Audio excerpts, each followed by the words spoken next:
Good morning friends. आज ये video हम उन बच्चों के लिए लेके आए हैं जो इस साल 9th क्लास में प्रवेश कर रहे हैं। उनकी 9th क्लास में मैथ विषय की एक पाठ है, उसका नाम है प्रायिकता। प्रायिकता कोई नया विषय नहीं है।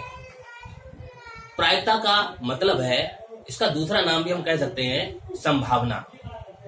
हम अपने दैनिक जीवन में संभावनाओं पे जीते रहते हैं कि क्या संभावना होगी कि ये होगा, क्या संभावना होगी कौन सी टीम जीतेगी, क्या संभावना होगी कि हम पास हो पाएंगे कि नहीं हो पाएंगे। तो ये सारी जो संभावना है इसको ही हम प्रायिकता कहते हैं। अब प्रायिकता अब हम आपको बताएंगे, जैसे कि ये आप देख रहे हैं, ये लकड़ी है और मान लिया इस लकड़ी को ये मैंने तोड़ दिया और तोड़ने के बाद अब ये एक टुकड़ा मैंने आपको दे दिया। तो आप ये बताइए आपको कितना टुकड़ा प्राप्त हुआ? कितना हुआ? आधा। बिल्कुल सही, आपने बताया कि आपको आधा टुकड़ा प्राप्त हुआ। तो हम ये हिंदी में लिखते हैं आधा। लेकिन हम तो पढ़ रहे हैं गणित, इस आधे को हम गणित में कैसे लिखते हैं? ये आप पिछली कक्षाओं में पढ़े होंगे कि आधे को हम 1/2 लिखते हैं। क्या आप जानते हैं 1/2 ही क्यों लिखते हैं हम आधे को? क्या बेस है इसका 1/2 लिखने का? यानी इसका मतलब है, आपने देखा होगा जब लकड़ी हमने तोड़ी तो उसके कितने पीस हो गए थे? 2। तो उसके ये 2 पीस हो गए थे, यानी कुल कितने पीस हैं? 2। लेकिन आपको क्या प्राप्त हुआ? आपको 1 प्राप्त हुआ। इसका मतलब है ये आधा हुआ कि 2 में से हमें 1 प्राप्त हुआ, इसलिए 1/2 इस आधे को हम कहते हैं। ये जो आधा ये हमने भिन्न लिखा 1/2, यही प्रायिकता है। भले ही आपकी किताब में ये नया चैप्टर आया है या 8th क्लास में भी है, लेकिन ये 1/2 यही प्रायिकता है। अब इसको कैसे समझेंगे? प्रायिकता करेगी फार्मूला। ये प्रायिकता का जो फार्मूला है, इसका फार्मूला है अनुकूल घटना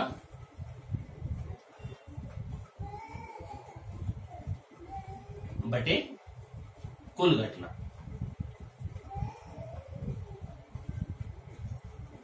ये देखिए, इसी फार्मूला जो आपने 1/2 आधा लिखा है, बस इसी को ही अपने ध्यान में रखेंगे। फार्मूला अपने आप ही याद बना रहेगा, आप भूलेंगे भी नहीं।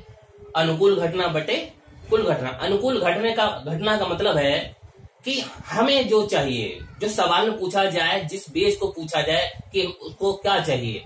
जैसे हमने कोई सिक्का उछाला, उस सिक्के को उछालने पर हेड आएगा, इसकी प्रायिकता क्या होगी?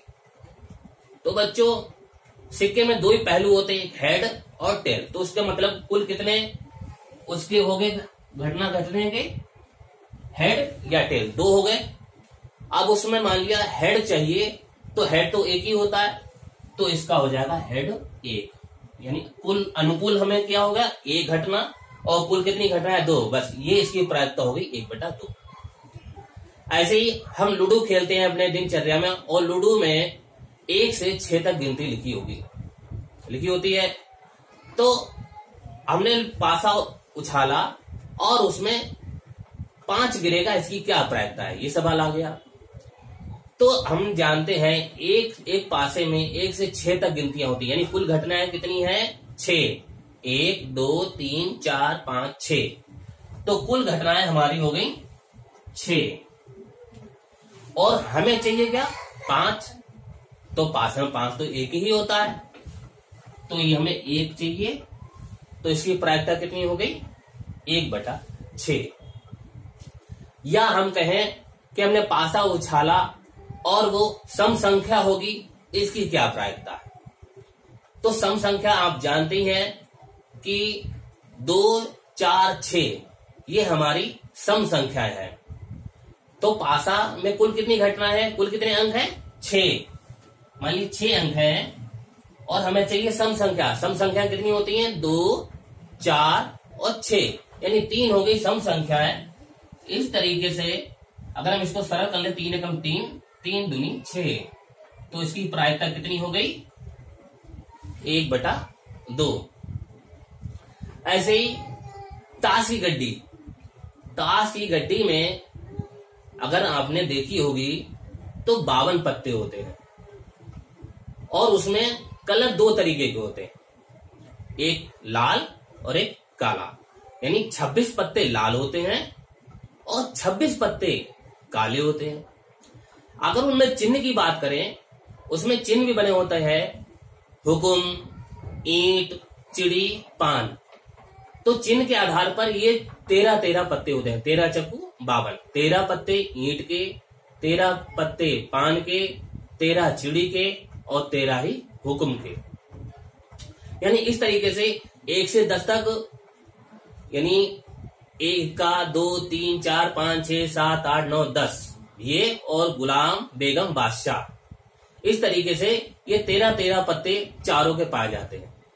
मान लिया ताश की गड्डी में से कोई भी एक पत्ता निकाला, अब वो लाल कलर का होगा, इसकी क्या संभावना, क्या प्रायिकता है कि वो लाल होगा? तो हमें मालूम है ताश की गड्डी में कितने पत्ते होते हैं? 52। तो हमने लगा लिया कुल घटना हमारी कितनी हो गई? 52।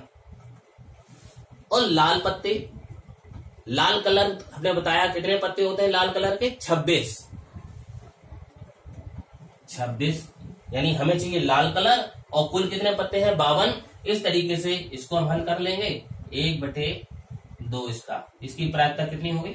1/2। अब इसमें से ही हमने एक ताश की गड्डी में से कोई पत्ता निकाला और वो पत्ता हुकुम का होगा, इसकी क्या संभावना है? तो हुकुम के पत्ते जैसा हमने बताया, हुकुम, पान, चिड़ी, ईंट, इन सबके 13 पत्ते होते हैं। तो हमने हुकुम का पत्ता निकालना है, तो हुकुम के पत्ते तो होते हैं 13 और कुल कितने पत्ते होते हैं? 52। इसको सरल कर लेंगे, 13 कम 13, 13 चक्कू 52, यानी 1/4 ये होगी इसकी प्रायिकता। अब मान लिया, अब हमने कोई ताश की गड्डी में से कोई एक पत्ता निकाला और वो इक्का होगा, इसकी क्या संभावना है, इसकी क्या प्रायिकता है? अब हमने केवल इक्के की बात करी है, हमने कोई साइन की बात नहीं की है। तो इक्के हमें मालूम है ताश की गड्डी में 4 होते हैं, तो 4 हो गए हमारे इक्के और कुल कितने पत्ते होते हैं? 52। इसको सरल कर लेंगे, 4 कम 4 और 13 चक्कू 52, यानी 1/13 होगी इसकी प्रायिकता। अब अगर ये पूछ लिया जाए कि हमने कोई ताश की गड्डी में से पत्ता निकाला और वो हुकुम का इक्का होगा, इसकी क्या संभावना? तो हुकुम का इक्का पूरी गड्डी में एक ही होता है। 52 पत्तों में एक हो गया हमारा हुकुम का इक्का और कुल पत्ते कितने हो गए? 52। तो इसकी प्रायिकता हो गई यही 1/52। ये तो हो गया सामान्य। अब हम आपको बताएंगे जो आपकी किताब में सवाल है कि आप उनको किस तरीके से हल करेंगे, बताते हैं। तो बच्चों ये सवाल है कि एक बल्लेबाज ने 30 गेंदों में 6 बार चौका लगाया, चौका ना मारने की प्रायिकता बताइए। यानी एक बल्लेबाज है, वो कितनी 30 गेंदों में 6 चौके लगाता है। हमें यह ध्यान देना कि सवाल में पूछ रहा है चौका ना मारने की, यानी अगर 30 गेंदों में 6 बार उसने चौका लगाया है तो कितनी गेंदों में उसने चौका नहीं लगाया, यह हमें पता लगाना है। तो कुल गेंदें कितनी थी? 30, तो 6 बार तो उसने चौका लगाया है, तो कितनी गेंदों में चौका नहीं लगा? तो पहले तुम ये पता करें चौका ना मारने वाली गेंदें,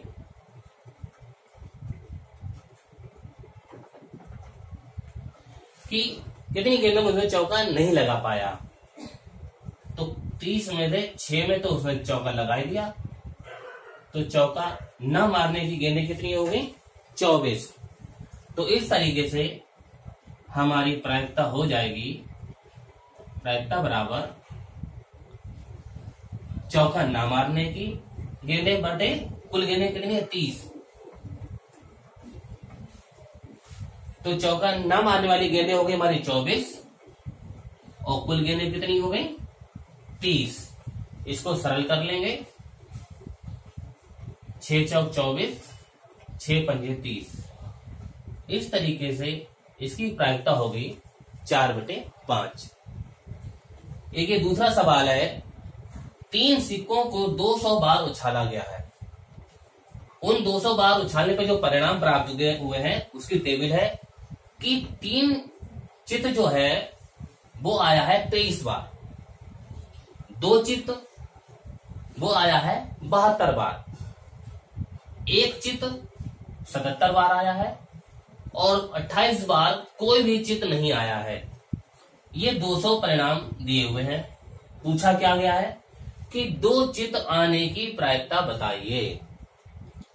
तो देखिए कुल कितनी बार उछाला गया है, कुल घटना हमारी है 200 बार उछाला गया और हमें क्या चाहिए 2 चित्त आना। 2 चित्त कितनी बार आया है 72 बार। तो इसकी प्रायिकता हो जाएगी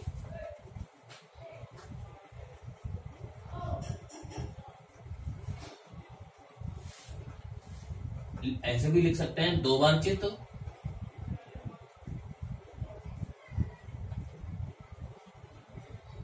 बटे कुल परिणाम।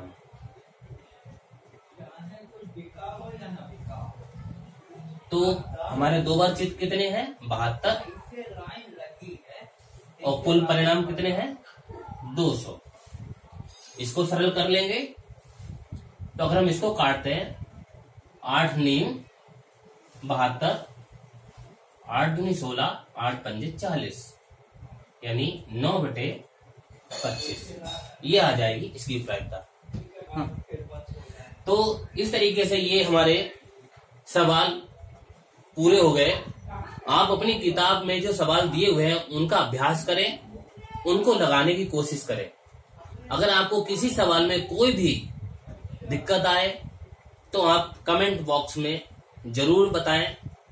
हम आपकी उन समस्याओं को दूर करने का पूरा प्रयास करेंगे। और अगर आपको ये वीडियो अच्छा लगा हो तो सब्सक्राइब करें और अपने दोस्तों को शेयर करें।